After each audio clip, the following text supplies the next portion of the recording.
상대방과의 관계를 잘 유지하려고 내 주장을 못해. 딱 맞는 게 바로 며느리. 그만 사고 싶다. 청소를 좀 해야 될 상황이 왔는데 제가 다 닦을게요 라고 했는데 지금 닦으라니까 걸레를 던졌는데 얼굴에 맞은 거지.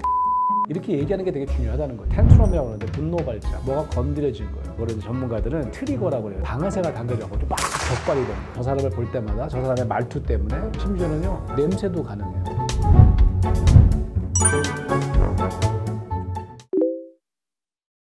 며느리들이 좀 있잖아요. 유독 화병에 걸리는 이유가 있을까요? 어머님이 아니에요. 며느리 입장에서 시어머니가 어머니죠. 아이 무슨 어머니야. 낳고 기르시는 어머니는 아니잖아요. 그건 아니죠. 근데 관계를 잘 맺어야 돼요, 안 맺어야 돼요? 굉장히 잘 맺어야 되잖아요. 관계 중독이 뭐냐면 상대방과의 관계를 잘 유지하려고 내 주장을 못해. 딱 맞는 게 바로 며느리. 왜냐면 이분과 관계를 정말 잘 맺어야 돼요. 어머니라고 얘기해야 되고 되게 친한 척도 해야 되고 그래야 되는데 내 주장 못하죠. 어떤 경우에는 자기 주장도 못하고 자기 감정은 꽁꽁 그냥 숨기고 있다가 한병이라는 게 그래서 나온 거죠. 한병이라는 게 뭐냐면 내 주장도 못하고 내 감정 드러내지 못하고 그냥 아무한테도 얘기를 못해. 남편한테 얘기했더니 남편도 잘 안 들어줘. 한을 갖고 사는 거지. 이걸 화병이라고 그래요. 단어만 보면 화를 잘 내는 병인 줄 알지만 반대죠. 화를 내도 되는 순간에도 관계 때문에 화를 오히려 내지 못하고 내 안에만 갖고 있는 게 한이 되는 그게 바로 이제 화병이고 관계를 중요하게 생각하는 우리 문화에서만 볼 수 있는 화병이다. 나중에 며느리가 할 말 다 하면 어떠실 것 같아요? 제자들 중에 며느리 된 제자들이 있으니까 자기 주장을 잘해요. 자기 주장을 원합니다. 소리 지르고 싸우듯이 하면 안 되잖아요. 지혜롭게 해야 돼요. 어머니 제가 진짜 바라는 게 하나 있는데 말씀드려도 돼요? 라고 하고 자기 바람을 얘기하라는 거죠. 얼마든지 나이스하게 얼마든지 부드럽게 상대방이 설득될 수 있게 자기 주장을 얘기할 수 있어요. 제일 많이 다투는 게 그런 거예요. 할머니 할아버지들이 너무 애를 막 오냐오냐 해서 애가 버릇이 없는 거예요. 어머니 그러지 마세요 얘기도 못하고 끙끙 앓는 거죠. 난 이런 아들로 키우고 싶어요. 우리 딸이 이렇게 키우고 싶어요. 좀 도와주세요. 그렇게 좀 안 해주셨으면 좋겠어요. 얼마든지 부탁할 수 있죠. 제가 만약 며느리를 본다면 자기 주장을 혹시 뭐 투박하게 한다면 예쁘게 할 수 있는 방법을 제가 얼마든지 코칭해 줄 수 있다. 미래 며느리께 한마디 이렇게 걱정하지 마라. 내가 잘 도와줄게. 자기 주장 잘 할 수 있게 내가 도와줄게. 20년간 상담을 하셨으면 정말 다양한 사례를 많이 또 겪어보셨을 거잖아요. 최악의 시어머니 이런 케이스가 있으셨어요? 같이 열받는? 처음에 상담한 건 한 30년 됐는데 교수로서 한 게 한 20년 됐으니까 지도 감독할 일이 많은데 제가 지도 감독한 사례 중에서 이런 사례가 있었어요. 며느리가 그만 사고 싶다. 이유를 봤더니 부모님이 망신을 주는데 어떻게 망신을 주냐면 항상 여러 명 있을 때 망신을 주더라는 거죠. 그럴 때는 어떤 어머님이냐면 자기의 존재가 느껴지지 않는 분들이 여러 사람 앞에서 일부러 막 망신 주고 막 이러면서 내 존재를 막 확인하려고 하는 분이 있어요. 그러니까 사실은 그 시어머님이 정상이 아닌 거죠. 제가 들은 에피소드가 이런 거였어요. 명절 때 다 왔어요. 뭐 하다 보니까 바쁘잖아요. 명절 때 청소를 좀 해야 될 상황이 왔는데 저 닦으라고 한 거예요. 걸레로. 어머니 지금 너무 정신없으니까 좀 이따 닦을게요. 걱정하지 마세요. 제가 다 닦을게요 라고 했는데 이 어머님이 갑자기 지금 닦으라니까 걸레를 던졌는데 걸레가 그냥 정통으로 얼굴에 맞은 거지. 걸레가 떨어졌는데 딱 보니까 다 쳐다보고 있고 심지어는 자기 아들이 나를 쳐다보더라. 건강하지 못한 방식으로 자기를 확인하려고 그러는데 나도 거기에 이렇게 지면 안 되고 아까 얘기한 것처럼 우리 아들이 걸레 맞는 걸 제가 이렇게 보여줬으니 내가 얼마나 부끄럽겠냐 얼마나 비참하겠냐 내가 그런 느낌이다. 이렇게 얘기하는 게 되게 중요하다는 거죠. 그럴 때 오히려 나는 멘탈이 갑이야. 내가 상대방이 어떤 얘기를 하고 어떤 행동을 하더라도 난 내 주장을 하고 내 감정을 얼마든지 표현할 거야. 왜냐면 나는 나니까. 뭐 이런 어떤 자세로 살 때 위치는 의릴지 모르겠지만 멘탈은 절대로 의리 아니라 갑으로 살 수 있는 계기가 된다. 그러다 보면 조금씩 상대방도 변하고. 그렇죠. 맞습니다.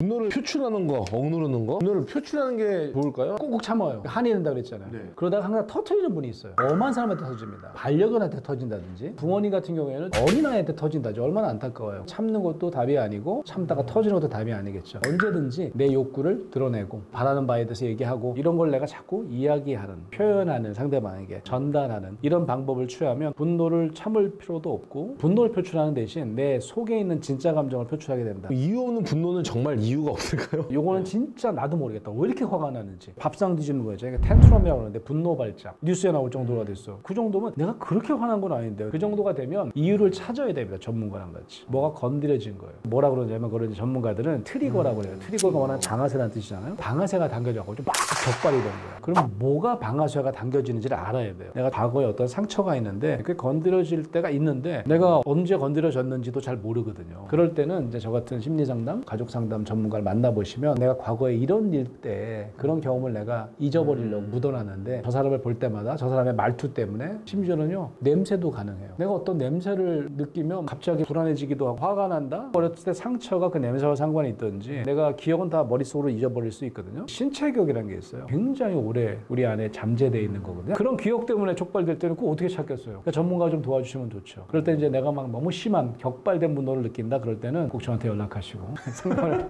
받으셔야 됩니다. 트라우마를 그럼 해결할 수도 있는 거예요? 보통 트라우마 잘 모르는 분들은요 어떤 스트레스 반응을 트라우마라고 생각하세요. 갑자기 잊고 싶은 막 장면이 떠오른다든지 가슴이 벌렁벌렁 뛴다든지 스트레스 반응이 있다면 자연스러운 거예요. 트라우마를 경험하면 이제 금방 좋아지진 않지만 전기 충격이라고 제가 표현하거든요. 비극적인 사건 사고를 경험한다면 전기 충격이 빠져나는데 시간이 걸려요. 근데 뭐 6개월, 1년, 2년 너무 오래 걸렸는데도 해결이 안 된다. 이때는 좀 전문적인 치료를 받을 필요가 있는 거죠. 굉장히 극복하기 어려운 과제일 수도 있지만 이것 때문에 내가 평생을 인간다운 삶을 못 살 거야. 절대 그렇게 생각할 필요가 없는 게 요즘 외상 후 스트레스 장애란 말 많이 썼잖아요. 여러분들 잘 아시는 PTSD 많이 들어보셨을 텐데 PTG라는 말 더 많이 씁니다 요즘에. PTG가 뭐냐면 Post Traumatic Growth예요. 외상 후 성장을 한다는 거예요. 그 외상 후 성장은 뭐냐면 내 삶이요 좀 다른 방향으로 바뀝니다. 내가 자녀를 잃었는데 자녀를 잃은 트라우마 때문에 내가 아무것도 못하고 시체처럼 살다가 어느 순간에 내가 아들 같은 희생자들을 돕는 일을 해야지 굉장히 공적인 사업에 뛰어든다든지 세월호 유가족들이나 이런 어떤 자녀를 잃은 분들이 우리 아이 같은 아이가 안 생기도록 법을 제정하고 스스로 굉장히 만족스러워 하시는 분이 있거든요. 이걸 뭐라고 하느냐? 외상을 겪은 다음에 되게 성장한 거죠. 내가 세상을 보는 눈도 넓어졌고 굉장히 이타적인 삶을 살게 되는 거죠. 정신적인 성장 이렇게 보는 거죠.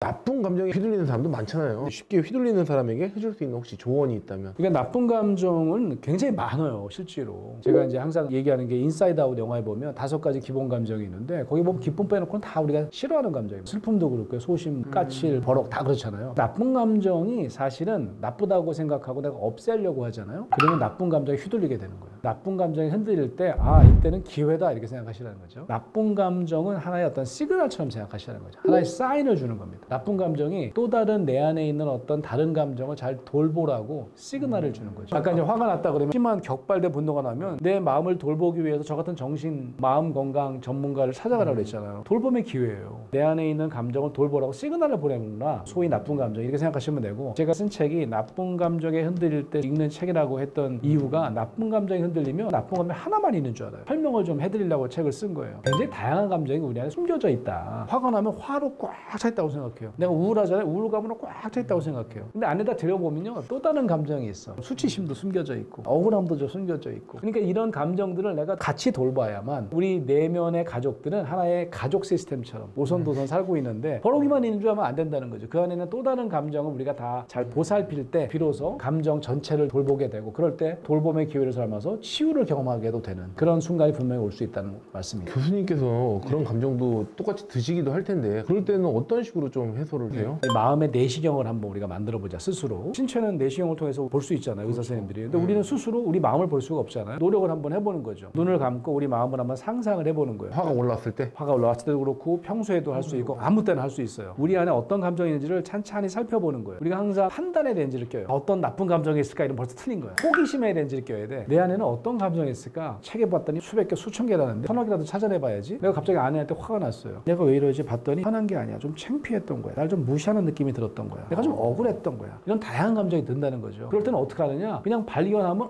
이런 감정도 있었네. 비춰주기만 하면 됩니다. 내 마음을 들여다보는 렌즈는 그냥 호기심의 렌즈고요. 제가 이걸 미러 같다고 그래요. 미러는 뭐냐? 거울이잖아요. 비춰보기만 하면 돼. 판단하지 말고. 그러면 다음번에 또 그럴 수도 있잖아요. 이 감정을 내가 알아차리는 게 굉장히 중요합니다. 그러면 다음에는요. 화가 나는 게 아니라 여보 내가 그런 얘기하면 좀 억울해라고 할 수 있겠죠. 왜냐면 내가 내 안에 있는 억울함을 비춰주고 인정했잖아요. 이게 되게 중요하다는 거죠. 명상도 다양한 명상 방법이 있지만 이런 명상 방법이 있습니다. 명상에서는 우리 마음을 미러 마인드 이렇게 얘기를 해요. 거울 같은 마음. 이거는 판단하지 않는다는 뜻입니다. 판단하는 순간 우리 안에 있는 좋은 감정들 기능만 우리가 보면 되게 좋은 감정인데 결과가 나쁠 수 있어요. 근데 분노가 왜 튀어나오냐면 내 안에 있는 부끄러움이나 내 안에 있는 슬픔, 억울함을 좀 돌보라고 그렇게 생각을 하면 사실은 나쁜 감정은 없는 거죠. 나쁜 감정 잘 활용하시면 분명히 여러분도 마음의 평화와 치유의 경험을 하시게 될 거라고 믿습니다. 너무 오늘 감사합니다. 고맙습니다. 감사합니다.